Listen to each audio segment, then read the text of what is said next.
Finally આપણે 10ના બસમાં ચડાવીને હવે કેટી થઈને નીકળી ગયા છે ભાઈ. બાઈક અમારી આ બ્લેક થોડી લઈને ગાઈસ ફાઇનલી આપણે કન્વર્જીના ત્યાં પહોંચી ગયા છીએ. તો જો આ છે એમનું ઘર અને કન્વર્જી પહેલા તો ભાઈને આવકારું છું અને ભાઈના જે ઇન્સ્ટાગ્રામ જે ચેનલ હોય એને આ અમારા આઉટ સિઝનમાં ચોળાફળીની ખેતી કરી છે અને વચ્ચે અમે ગલગોટાની લાઈન કરી છે, જેના કરતી અમારા ખેતરનું લોકેશન પણ સારું થાય. જય માતાજી મિત્રો, કેમ છો? મજામાં છો? સ્વાગત છે તમારું આજના આપણા નવા વ્લોગની અંદર. અને મિત્રો સવારના વાગી ગયા છે 9 અને આજે આપણે જવાનું છે કન્વર્જીના ત્યાં, જે આપણે ગઈ વખતે વિડીયો બનાવ્યો હતો કે આ વિડીયોની અંદર જો કન્વર્જી કાં તો પછી એમના ફેમિલીની અંદરથી કોઈ પણ કોમેન્ટ કરશે તો પછી આપણે એમની ત્યાં મુલાકાતે જઈશું. તો ફાઇનલી એમની કોમેન્ટ આવી હતી, પણ બહુ ટાઈમ થઈ ગયો છે કે લગભગ 10-15 દિવસ જેવું થઈ ગયું છે, 10-15 દિવસ ઉપર થયું છે લગભગ. પણ શું હમણાંથી તમને જોયું છે કદાચ વળી કે વરસાદના કારણે હમણાંથી વાતાવરણ એકદમ ખરાબ હતું, વરસાદ ને વાવાઝોડા જેવું એકદમ હતું અને આપણને જવાનો ટાઈમ નહોતો મળ્યો. અને હવે તમે ત્યાં જોયું છે વાતાવરણ એકદમ ફર્સ્ટ ક્લાસ થઈ ગયું છે. તો જો તો હવે આપણને અત્યારે ટાઈમ મળ્યો છે, તો અત્યારે અમે જવાના છીએ કન્વર્જીના ત્યાં. તો જો હું તમને વિડીયો બતાવું, મારા વિડીયોની અંદર કોમેન્ટ પણ આવી હતી અને ફાઇનલી કોમેન્ટ આવી ગઈ હતી અને આપણે વિડીયો પણ બનાવ્યો હતો કે અંદર કોમેન્ટ આવશે તો આપણે એમના તેઓ મુલાકાતે જઈશું. તો જો તો જય માતાજી ગાઈસ, આપણે આપણા બીજા ખેતરની અંદર ઓટો મારવા આવ્યા હતા કપાસ જોવા માટે. કિનાલબેનની અને કન્વર્જી બંનેની કોમેન્ટ આવી હતી આપણે. તો ફાઇનલી આજે આપણે જવાનું છે અને અમારે અંગાત છે મહેશ.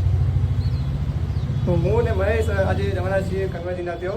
અને આજે એમના તો પ્રસંગ પણ છે. હવે આપણને તો ખબર નથી કે એમના તો પ્રસંગ છે, પણ આજે શું મને અત્યારે ટાઈમ મળ્યો છે અને 22 તારીખે નવરાત્રિ છે, તો બધાને હેપી નવરાત્રિ. અને હું આર્ટિસ્ટ છું, તમને ખબર જ છે, મારો નેક્સ્ટ વ્લોગ તમે જોયો છે કેમ કે હું આર્ટિસ્ટનું કરું છું. તો મારે 10 દિવસ બહાર જવાનું છે નવરાત્રિની અંદર, તો મને ટાઈમ મળે એમ નથી, એટલે અત્યારે ટાઈમ મળ્યો છે. તો અત્યારે અમે જઈએ છીએ. તો વ્લોગ જોવા માટે તમે પહેલાં મારી યુટ્યુબ ચેનલને સબસ્ક્રાઈબ કરી દો અને વિડીયોને કરી દો લાઈક, અને ફટાફટ વ્લોગની અંદર બન્યા રહેજો. વ્લોગ છોડીને તમારે ત્યાં જવાનું થતું નથી. મળતી આગળ લઈને ફાઇનલી આપણે 10ના બસમાં ચડાવીને હવે કેટી થઈને નીકળી ગયા છે ભાઈ. બાઈક અમારી આ બ્લેક થોડી લઈને અને આગળથી હજુ બ્લેક થોડીને આપણે હજુ ખવડાવવું પડશે. તો હેડ છે ને કંઈ હેડે હું ને મહેશ બની નીકળી ગયા છે. તો મળીએ આપણે આગળથી.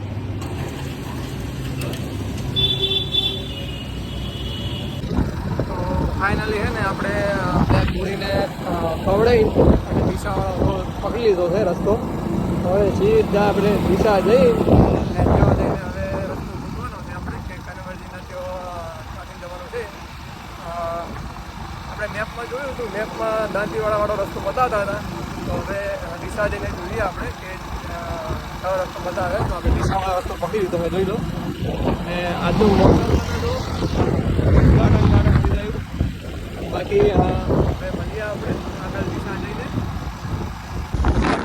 તો ફાઇનલી ગાઈસ આપણે દિશાની અંદર પહોંચી ગયા. અભી મજા આયેગા ના ભીડો. પાસે દિશાનો હાઈવે છે અને મહેશ બાઈક ચલાવે છે.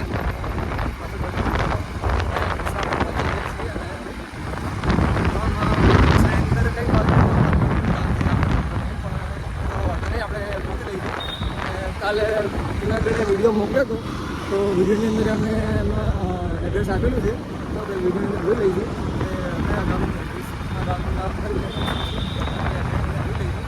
તો બજારો બ્લોગની અંદર આપણે આ છે દિશા.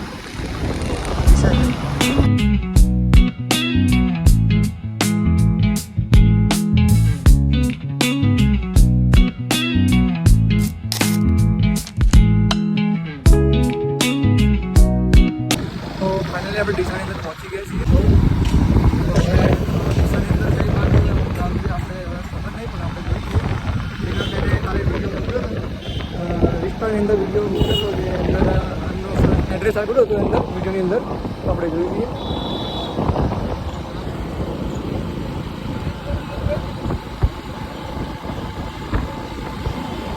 એમના વિડીયોની અંદર એડ્રેસ આપેલું હતું એમને.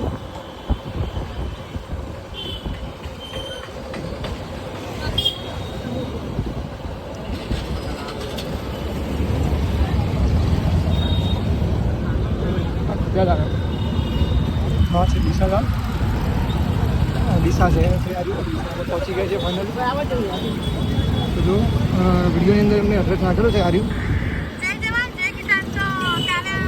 તો આપણે જવાનું છે રાણકપુર તો આપણે અહીંયા તમને પૂછી લઈએ કે રાણકપુર કઈ બાજુ આવ્યું છે જાઓ જાઓ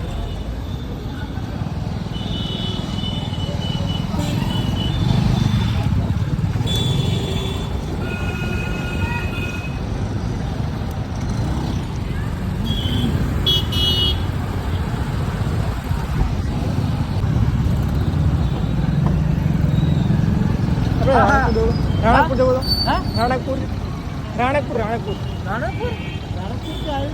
દિશા અંદર નહીં આવી રણપુર ખરું રણપુર એ તો પાછળ જ હોય ઠીક છે હા ના દીકરો પોતે જ જવાનું આવે છે આપણે જવાનું બસ સ્ટેશન સુધા આ બસ સ્ટેશન સામે કોઈ રાવણ મંદિર આવે ને હા ચોઈ તો તમે ઘણા આગળ આવ્યા ત્રી બાજુ સીધે સીધા ચો ઓટો જ નહીં આ રોડ આવ્યો સીધે સીધું લઈ લો પોલીસ સ્ટેશન સીધે હા સીધે સીધા જઈ પારે હાઈવે રોડ પુલ નીચે થઈ જાઓ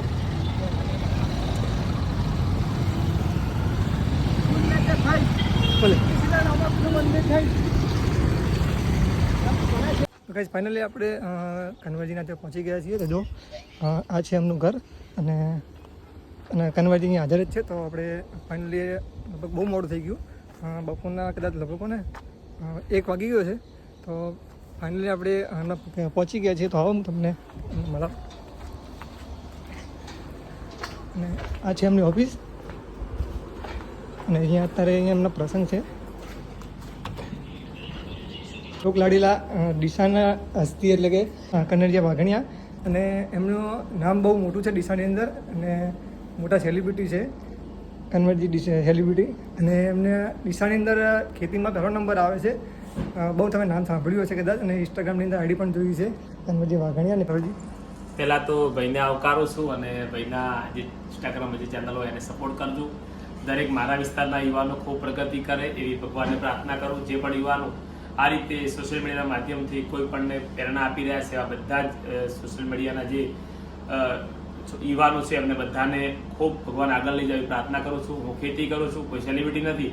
આપ સૌ યુવાનો માટે તો હું આપણો ભાઈ જ છું અને જે પણ આવા લોકો આગળ જઈ રહ્યા છે એવા દરેક યુવાનો મારા ખેડૂતોને જ્યારે પણ મારી જરૂર પડે ત્યારે કન્વરજીભાઈ તમારા માટે રમેશ માટે સલાહ આપવા તૈયાર છે.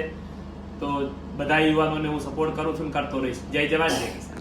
અને મારી ઇન્સ્ટાની આઈડીનું નામ યુટ્યુબ આઈડી નામનું કિરણ બ્લોગર છે તો એમને સપોર્ટ કરવાનું ખાલી કહી દો. હા, અમારા કિરણભાઈની આઈડીને જે એમનું નામ કીધું એ આઈડીને સપોર્ટ કરજો ઇન્સ્ટાગ્રામની અને યુટ્યુબની અને બસ યુવાનો આગળ વધે એ ભગવાનને પ્રાર્થના.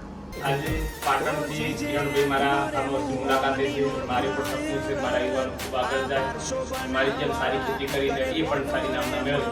કિરણભાઈ સ્વાગત છે તમારું મારા ખેતરમાં અને ભગવાન તમને કાયમ માટે ખુશ રાખે. ખૂબ મહેનત કરો અને ખૂબ આગળ વધો એવી સિદ્ધાર્થ બાપાને પ્રાર્થના. જય જવાન જય કિસાન.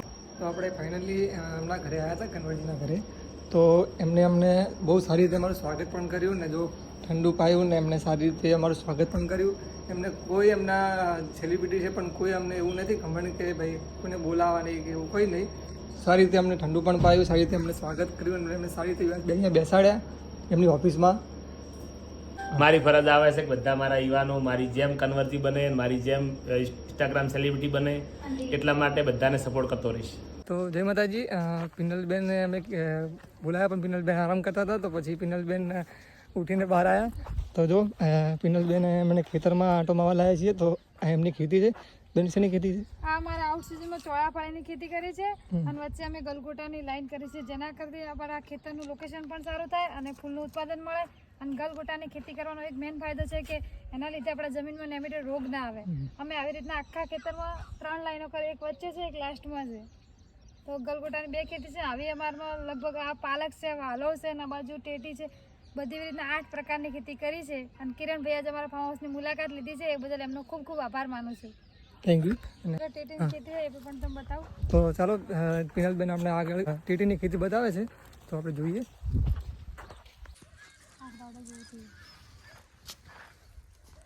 તો આ છે એમના ટેટીની ખેતી. તો બેન ટેટી વિશે તમે કંઈ કહેશો? તો આ વખતે અમે ટેટીની ખેતી પહેલી વાર કરી છે. આ અમારો પહેલો ટ્રાય છે કે આ સિઝનમાં થાય કે નથી થતી એટલે અમે વિડીયો ખાસ નહોતા બનાવ્યા. ટેટીના વિડીયો અમે હમણાં જ બનાવ્યા છે. એમાં પણ જો નેમેટોડ રોગ ના આવે એટલે ગલગોટાની ખેતી કરી છે. એમાં પણ આવી રીતે 3 લાઈનો જ કરી છે અને આ ખેતી 1 મહિનાને 8 દિવસ થયા છે.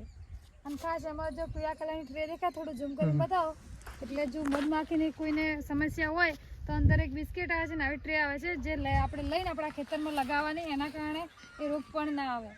અને આ મલ્ચિંગમાં કરેલી છે ખેતી. તો કઈ ફાઇનલી આપણે એમની મુલાકાત કરીને હવે આપણે જઈએ છીએ ઘર તરફ. બધું આ બધા એમના ખેતરો જ છે, ખેતર બધા એમના જ છે. હવે મુલાકાત કરીને ફાઇનલી હવે અમે રિટર્ન ઘરે જઈએ છીએ. ફાઇનલી આપણે કન્વર્જીના તો જઈને હવે રિટર્ન ઘરે જઈએ છીએ પાટણ. જો પાટણવાળો રસ્તો પકડી લીધો છે આપણે. હવે ઘરે જઈને હવે ફોન ધંધો કરીએ. તો હવે આજના બ્લોગ માટે બધા આટલું આપણે અને હવે कौन है ये लोग कहाँ से आते हैं કન્વર્જીના જો જઈને આપણે બહુ મજા આવી, બહુ આનંદ થયો, મજા આવી બહુ. અને એમની મુલાકાત લીધી અને બ્લોગ તમને કેવો લાગ્યો છે કહેજો મને. તો મળીએ આપણે હવે નેક્સ્ટ બ્લોગની અંદર, કેમ કે હવે ત્યાં કાઢીને કોમે લાગીશું. એટલે હવે મળીએ આપણે નેક્સ્ટ બ્લોગની અંદર. અને બ્લોગ તમને કેવો લાગ્યો મને કોમેન્ટ કરીને જરૂર જણાવજો. અને જેટલું બને તો સપોર્ટ કરજો. અને ચેનલને તમે સબસ્ક્રાઈબ ના કરી દો, સબસ્ક્રાઈબ કરી દો અને વિડીયોને કરી દો લાઈક. ફટાફટ જેટલો બને એટલો સપોર્ટ કરો. જય માતાજી મિત્રો, મળીએ આપણે નેક્સ્ટ બ્લોગની અંદર. જય માતાજી.